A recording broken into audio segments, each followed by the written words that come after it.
Welkom by Parelvallei Gemeente se erediens. Indien jy nou hier in die kerksaal sit, vra ons dat jy asseblief jou masker ten alle tye oor jou mond en neus sal aanhou. Vir die van julle wat van die huis af inskakel, vra ons dat jy sommer ingeskakel sal bly en deel raak van ons geloofsgemeenskap se reis. Parelvallei Gemeente, ons loop waar Jesus lei.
Met blare wat net aanhou val, aanhou val, aanhou val.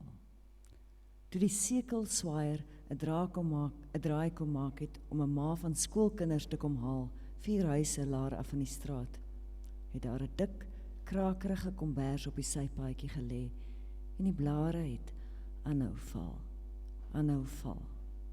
Terwyl die berigte net aanhou kom en aanhou kom, nou is dit 'n aktrise, dan 'n rugbyspeler, 'n sakeman. Die blare verstop die geute. Nog 'n ouer paar is 'n paar dae na mekaar weg. Nog vriende is in isolasie, nog kennisse gaan lê. Die syfers klim, die blare val. Dit is besig om 'n verskriklike winter te word.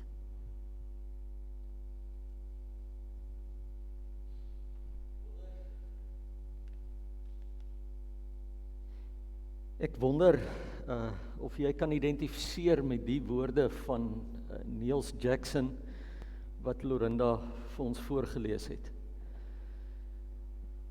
As jy terugkyk op die afgelope herfs, hoe het jy dit beleef? Hoe beleef jy tot nou toe hierdie winter? Moenie ontsteld wees nie, glo net. Ek weet dit klink so bietjie soos die tipiese inspirerende slagspreuke wat ons baie keer per WhatsApp kry, dalk met die agtergrond van 'n donker wolk met 'n silwer randjie. Maar dis Jesus se woorde in Markus 5. En hy sê dit vir 'n pa wat so pas gehoor het dat sy dogtertjie gesterf het. Laat dit vir 'n oomblik insink.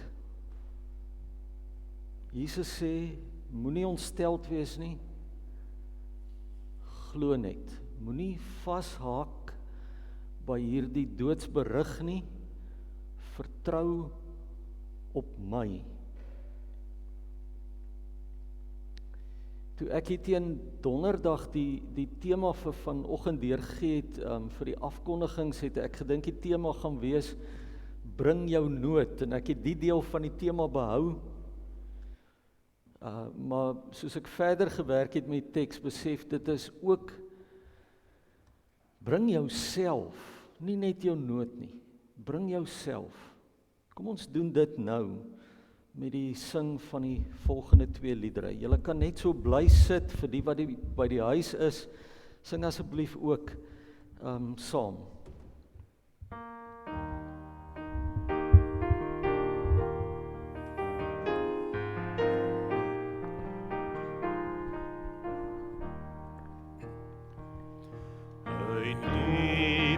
Dieptes roep ek, U Here roep ek aan.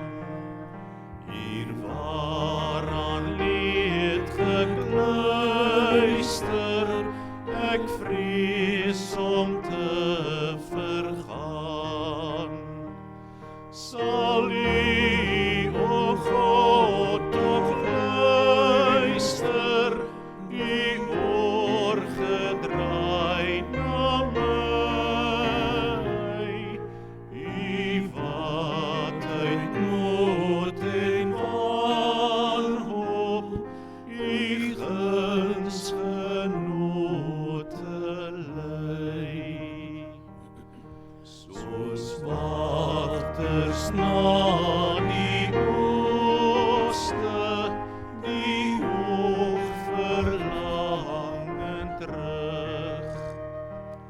So soek ek in gebede, o Heer, U aangesig.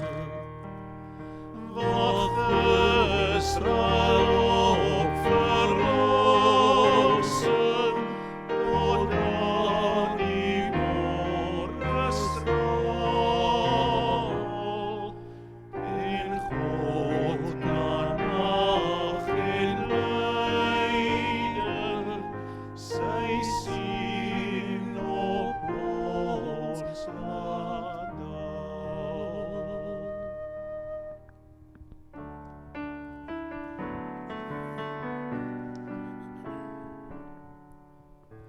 Gee my weer moed, Heer, dat ek kan vertrou.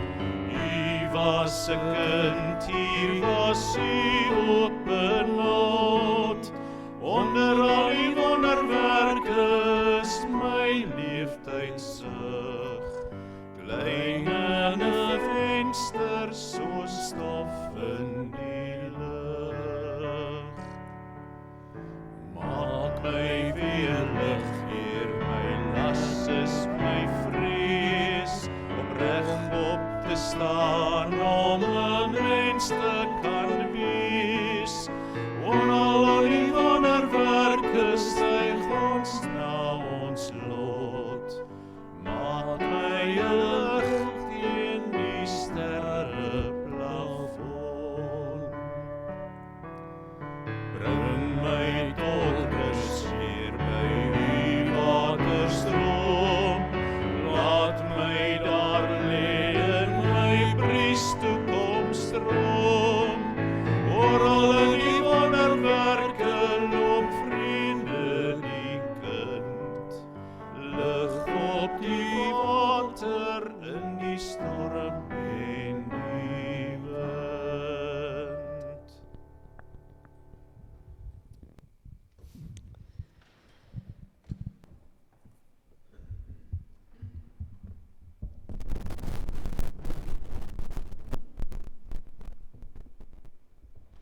Wanneer ek 'n pad stap saam met iemand wat siek is, dalk met 'n siekte soos kanker, en dan is een van die goed wat ek maar keer op keer hoor in gesprekke met mense, hoe almal die een of ander raad het.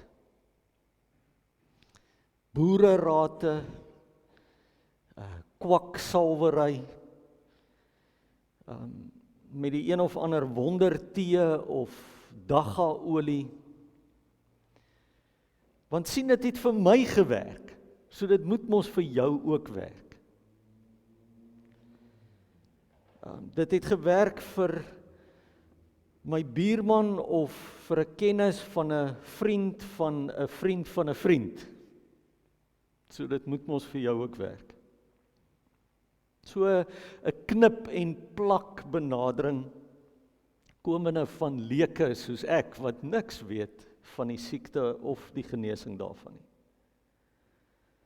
En hierdie selfde knip en plakkery geld baie keer ook wat betref geloofsoplossings wat aangebied word vir mense wat siek is, maar ook vir ander rampe wat oor ons pad kom. As jy 'n wonderwerk wil sien gebeur, bid hierdie gebed. Besoek hierdie kerk.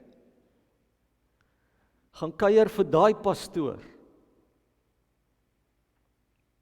Die laaste paar maande wil dit my voorkom asof hierdie selfde benadering gevolg word op 'n baie, baie groter skaal. Mense vermoed dat niks anders as 'n wonderwerk ons kan help uit die penarie wat ons wêreldwyd beleef nie. En so word wonderwerkresepte geknip en plak van die een na die ander.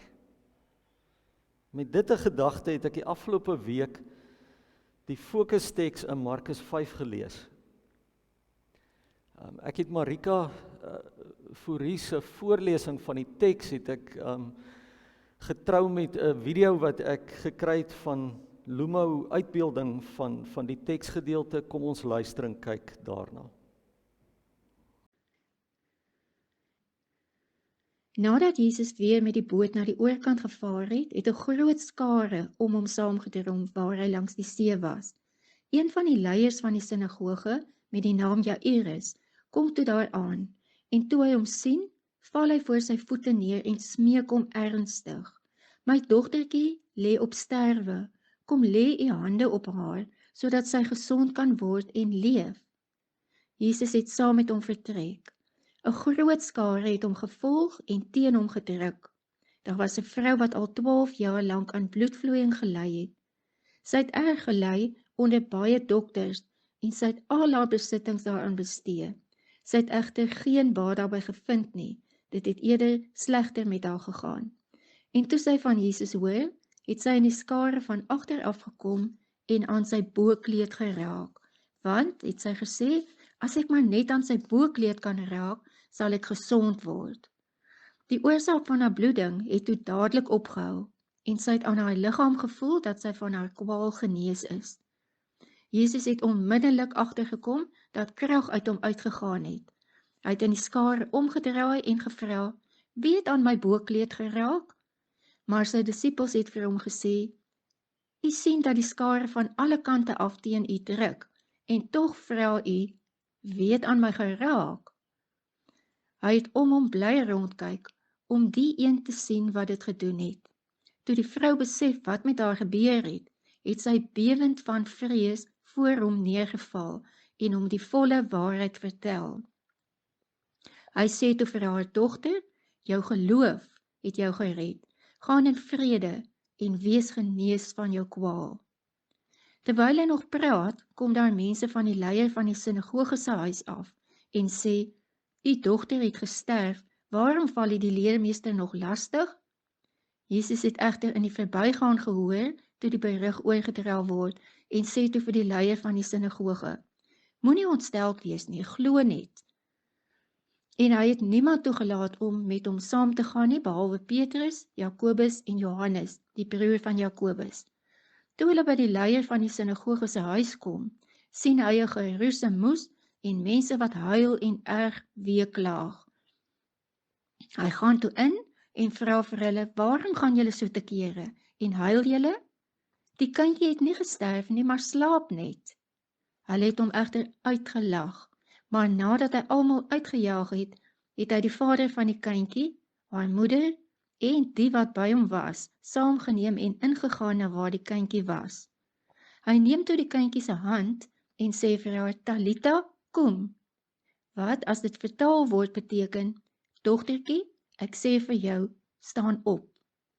Dadelik het die dogtertjie opgestaan en begin loop. Sy was 12 jaar oud. Hulle was stom van verbasing. Hy het hulle streng opdrag gegee dat niemand dit moes weet nie en gesê dat hulle vir haar iets te ete moes gee.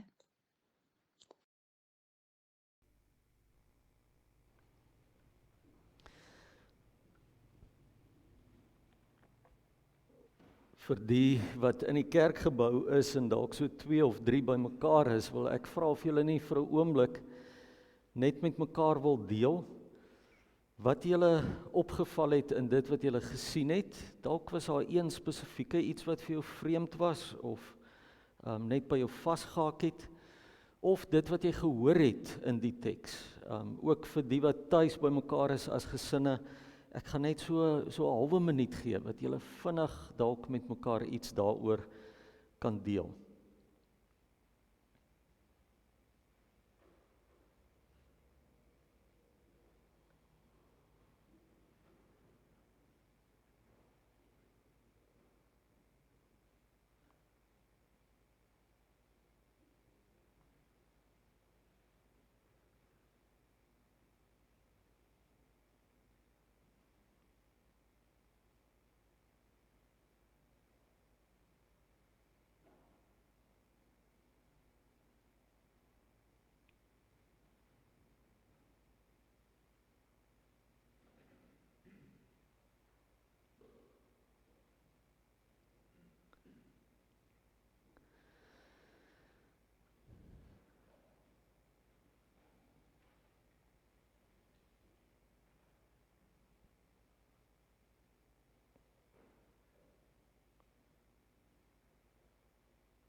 Kom ons bid saam.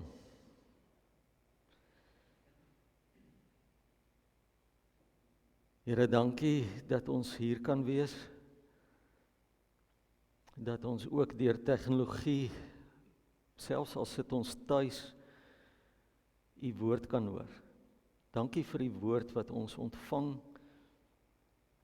in die verhale wat oor u eie lewe hier op aarde vir ons oorgelewer is, dat ons ook daaruit kan leer. Daar's vir ons wonderlike troos daarin, om te sien, te hoor hoe dat u wonderwerke gedoen het, soos om siekes te genees, dooies op te wek. Op die minste, Here, sê dit vir ons, dat hoe dinge nou is, nie is hoe dit altyd sal wees nie. Dis vir ons wonderlike troos, om na die wonderwerke te kyk en te weet, u is die lewende bewys dat God se wil vir ons nie chaos is nie, maar heelheid. Dankie dat u daardeur kom bevestig het, dat u regeer oor die chaosmagte, magte waarteenoor ons dikwels magteloos staan. Dankie vir hierdie wondertekens van God se koningskap, wat vir ons hoop gee. In Jesus se naam. Amen.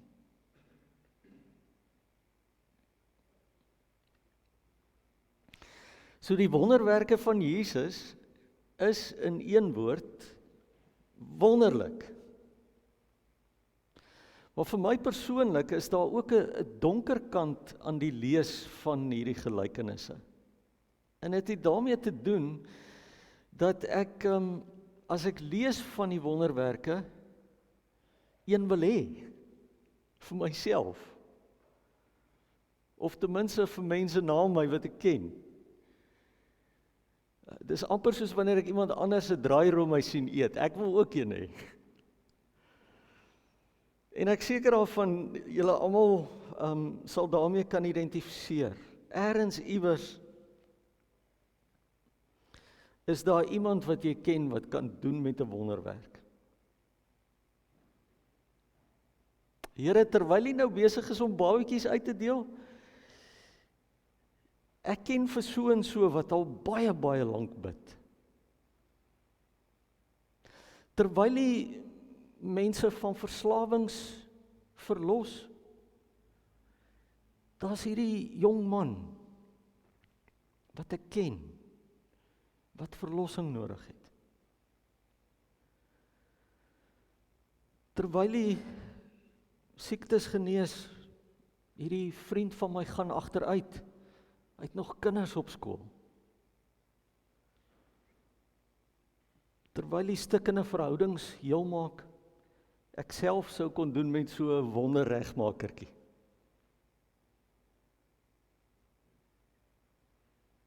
Die feit is, wonderwerke is skaars. En dit gebeur net by uitsondering. En omdat dit so min gebeur, word die soort van vir my 'n stuk onreg daardeur onderstreep. Ek meen, van hoeveel mense het jy al gehoor wat vir jare lank bid vir die een of ander wonderwerk en dit gebeur net nooit nie. En aan die ander kant mense wat net nooit bid nie, wat nie eens glo nie en die wonderwerk gebeur vir hulle. Dit kan so willekeurig voorkom, so lukraak. En ek vermoed, dit is die rede waarom die teologie van wonderwerke, soos wat dit in baie kerke dikwels verkondig word, veral oor die TV-kerk, so goed ontvang word. Want sommige ouens gee vir jou die resep. Dis 3 dele goeie dade, 2 dele geloof, 'n deeltjie gebed en natuurlik 'n 10de vir die prediker. Baie belangrik, die 10de. En sien daar, so sal jy oes wat jy saai. Dis maklik. Hierdie kerke is in die besigheid van wonderwerke uitdeel en om dit volhoubaar te maak, moet daar 'n resep wees, sodat 'n mens hierdie besigheid kan beheer. En ons weet mos, dit is nie so maklik nie. Dit is nie beheerbaar nie. Hierdie soort formules veronderstel dat God hou van roetine, dat hy voorspelbaar is, dat mense hom kan beheer of manipuleer met hulle formules, hulle resepte. Terwyl die wonderverhale van Jesus, soos hierdie 2 wat ons pas gelees het in Markus, juis die teendeel bewys. Dis min dat Jesus op dieselfde manier 2 wonderwerke agter mekaar doen. En hier in Markus het ons een van hierdie mooi voorbeelde waar hy eintlik 2 verhale met mekaar vervleg, om op 'n manier te sê, kyk hierdie 2 goed wat hier gebeur, het alles met mekaar te doen. Hulle is baie dieselfde. En terwyl hy dit doen, sien jy, hier's inderdaad 2 mense wat ewe dringend 'n wonderwerk nodig het. Die vrou wat al vir 12 jaar lank ly aan hierdie siekte, wat haar totaal en al geïsoleer het. Dis nie net 'n fisiese siekte wat haar geld gekos het. Dit was vir my opvallend. Ek weet nie wat julle net nou met mekaar gedeel het nie, maar dat sy onder andere sê, of Markus onder andere sê, sy het gely, blykbaar nie net aan die siekte nie, maar gely onder die dokters wat haar behandel het en wat haar nie gehelp het nie. Daar's hierdie vrou, sy's desperaat vir 'n wonderwerk. Net soos wat Jairus is vir sy klein dogtertjie. Hierdie vrou ly net so lank aan haar kwal, 12 jaar lank, as wat die dogtertjie leef. En ten spyte van hierdie ooreenkomste in die verhaal, is daar ook 'n hele klomp verskille. Jairus en sy gesin is vooraanstaande mense in die samelewing. Hulle het status. Hierdie vrou is 'n uitgeworpene. Sy is op die rand van die samelewing. Jairus, die hoof van die sinagoge, staan in die kern van die samelewing. Sy's daar deur buite in die koue. Hy's blykbaar welgesteld, sy brandarm.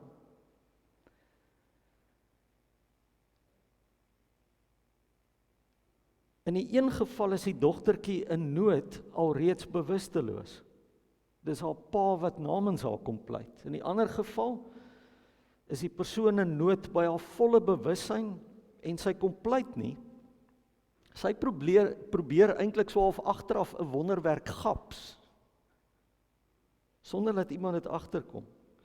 Die vrou wat pas van haar bloedvloeiing genees is, word op 'n manier in die publiek blootgestel aan almal rondom haar. Terwyl sy dit agteraf wou doen, sê Jesus, nee, wag 'n bietjie, kom nader, ek wil hê almal moet jou sien en weet wat nou hier gebeur het. En aan die ander kant, Jairus se dogtertjie, as Jesus haar opgewek het uit die dood, dan sê hy, moet vir niemand vertel nie. Die punt is, hier's nie 'n formule nie. Ten spyte van die ooreenkomste, God se wonderwerke deur Jesus kan nie gefranchise word nie, as ek dit so kan stel. Na alles weet 'n mens net eenvoudig, daar is nie die een of ander towerkrag in Jesus se kleed wat verpak kan word nie, net so min as wat Talita Kum 'n towerformule is. God self kies waar en hoe die wondertekens van sy koninkryk wonderbaarlik deurbreek. En as ek dit besef, dan vra ek vir myself die vraag, maar wat moet ons dan nou vanoggend hoor uit die twee verhale? Wat is daar te leer? Dit lyk my ons word gewoon uitgedaag om opnuut te fokus op Jesus as die persoonlike krag van God. Hy's nie 'n onpersoonlike mag nie, sy wonderwerke ook nie. Dis nie 'n mag wat jy kan bottel, soos ingelegde perskes wat jy kan bære en dan weer uithaal net wanneer jy dit nodig het, wanneer jy lus het daarvoor nie. Anders gestel, ons fokus in gebed is nie op geloofsformules nie, maar op God self, op Jesus, om op hom te wag en te vertrou. As mense nou vra, maar wat beteken dit, dan moet ek dalk eers sê wat dit nie beteken nie. Ek is oortuig daarvan, dit gaan nie oor jou geloof as die een of ander gevoelente, 'n innerlike oortuiging wat jy het, waaraan jy moet werk nie. As jy siek is en daar word gebid vir genesing, en jou gebede word nie verhoor nie, dan gaan harder bid, groter geloof, blykbaar nie die ding doen nie.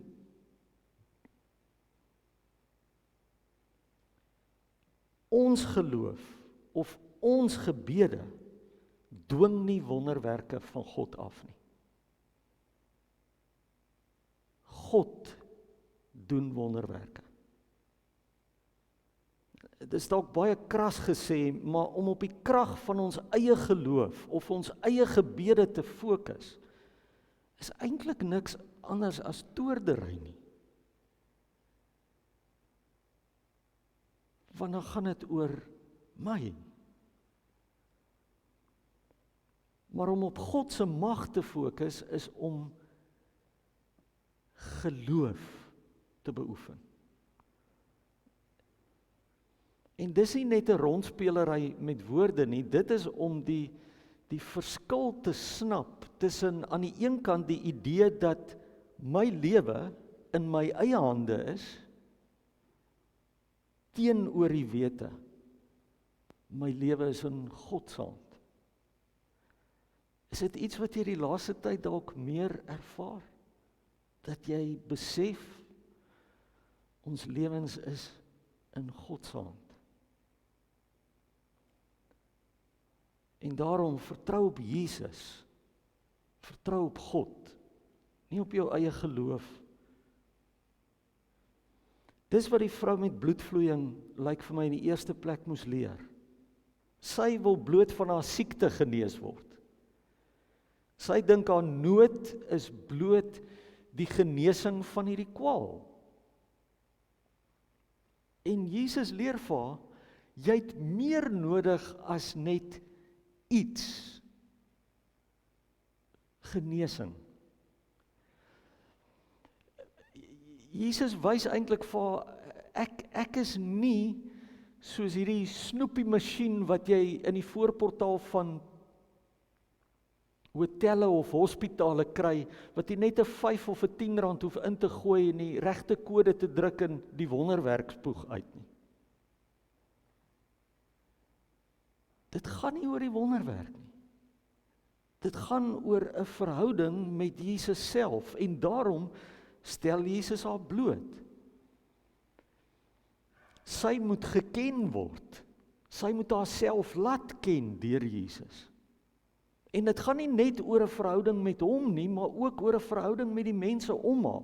Vir 12 jaar lank het sy aan 'n siekte gely wat beteken het dat mense nie aan haar geraak het nie. Dink jou dit in. Vir 12 jaar lank mag niemand aan jou raak nie. Ek kuier by mense en hoor ons in gesprekke vir mekaar sê, ag ek mis dit om net vir mense 'n drukkie te kan gee. Dink jou dit in, 12 jaar lank raak niemand aan jou nie, want jy ly aan 'n siekte wat jou onrein maak vir die gemeenskap. En Jesus, doelbewus, stel haar bloot. Hy wil hê die mense om hulle moet sien wat met haar gebeur het. Sy's genees, sy's weer rein, julle kan weer aan haar raak. Jesus nooi haar in hierdie intieme familie, wanneer hy haar aanspreek met die naam dogter. Word weer deel van hierdie gemeenskap. Dit gaan oor verhouding met Jesus, maar ook die mense om ons. En dit lyk vir my deurdat Jesus vir Jairus laat wag op 'n wonderwerk, moet hy eintlik presies dieselfde ding leer.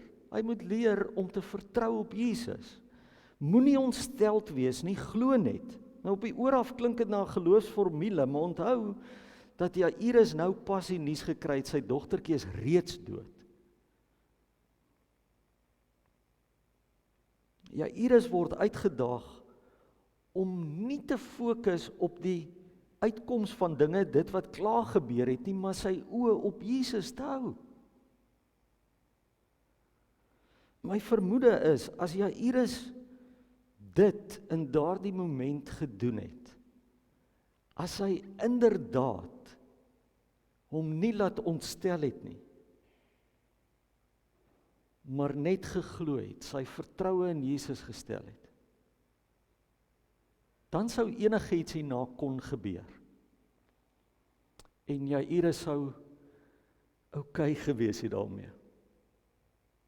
Ek het 'n vermoede, as dit gebeur het, selfs al sou Jesus in daai kamer instap,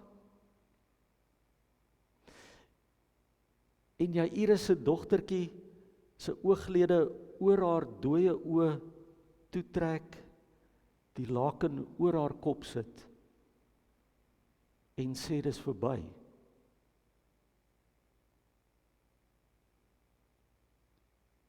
Sou Jairus geweet het, al het sy deur sy hande as 'n aardse pa geglip, haar lewe is veilig in die hand van 'n goeie God.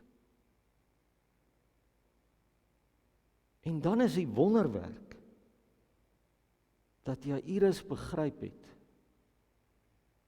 God is God. Dis altyd 'n wonderwerk, is dit nie? As mense besef,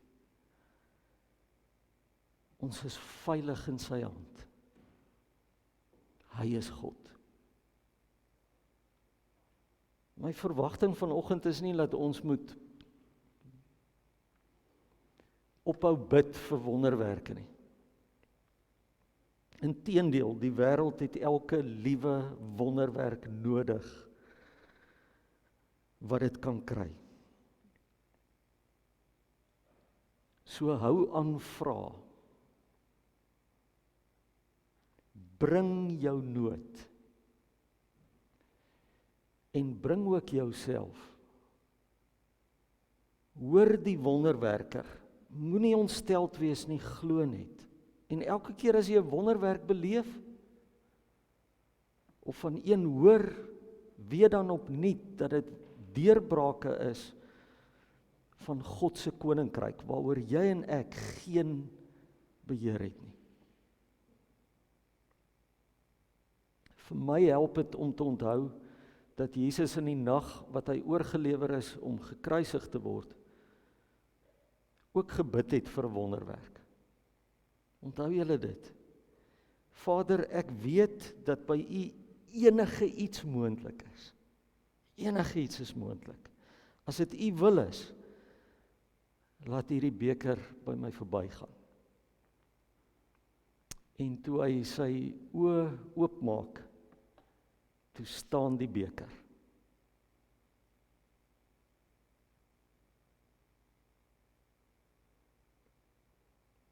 Is dit omdat Jesus nie reg gebid het nie? Of was sy geloof in die Vader se goedheid dalk nie groot genoeg nie? Ek dink nie so nie. Die wonderwerk wat daar gebeur het, is dat hy beker gevat het en hom tot die droesem toe gedrink het. Terwyl hy aanhou vas het aan die een wat regeer. God almagtig.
Here, dankie dat al die mag aan U behoort. En dat ons U kan vertrou omdat U 'n goeie God is.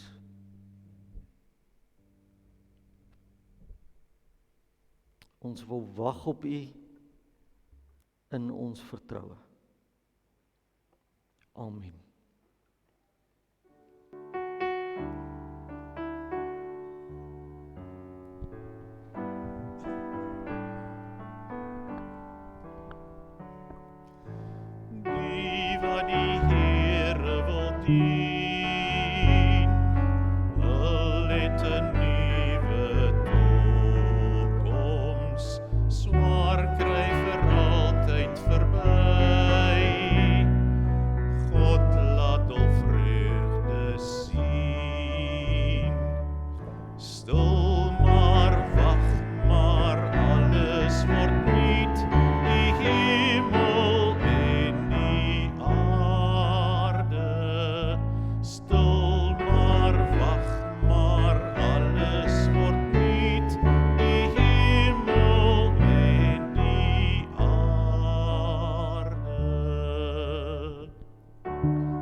sy gedagte is die Heer by magte om te laat geskied. Wat hy doen die ewig, vasstaande en stewig, soos hy dit gebied. Die Heere gee ons sy beskerming, hy sal sy oog op ons laat hou. Ons stel ons op om sy ontferming, ons sal op hom ons op vertrou. God se naam is heilig, by hom is ons veilig, hy sal altyd red. In ons vreugde lag ons, op sy goedheid wag ons, op volle gebed. Ontvang dan nou die seën van die Here en gaan in sy vrede. Die genade van God ons Vader, die liefde van Jesus ons Here en die gemeenskap van die Heilige Gees bly met julle. Amen.